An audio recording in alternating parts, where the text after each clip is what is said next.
Hokeja fanu veidi. Mēs esam mazākumā. Es nevaru šo skatīties. Es jūtu pārāk daudz. Spriedzi ir pārāk liela.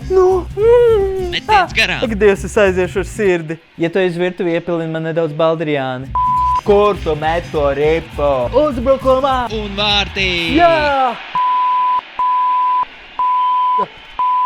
O, nav slikti. Viņš gan arī atcerējās, kā slidot. Varbūt nākamreiz arī atcerēsies, kā turēt nūju. Es jau nesaku, ka viņš ir slikts spēlētājs, bet viņš varētu pamēģināt kādu citu sporta veidu. Piemēram, dambreti vai hobbyhorsing vai to, ko tie kvadrupēdi dara. Latvijā!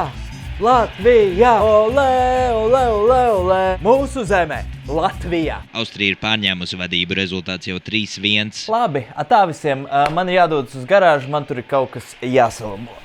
O, jau sākās 4. puslaiks? Pats Verpakovskis šogad ir lieliskā formā. Pagaid, ja viņš tagad iestīs bumbu grozā, tad mēs uzvaram šajā raundā?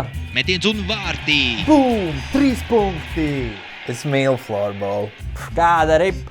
Manā bērnībā mēs sasaluši kartupeli spēlējām. Un nekas, visi veseli izauga. Mums nebija pat ezera, bija no rūpnīcas noplūdos benzīna peļķi, ziemā tā sasala, tā bija mūsu ledushala. Noja vietā cūkaula, ķivers vietā bērs stāsts un vārds sargāja suns bez acīm.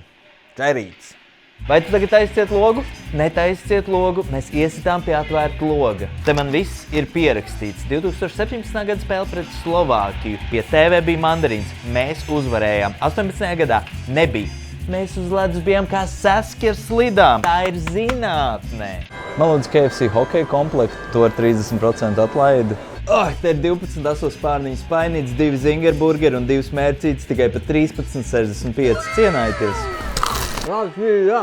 Uzvarā!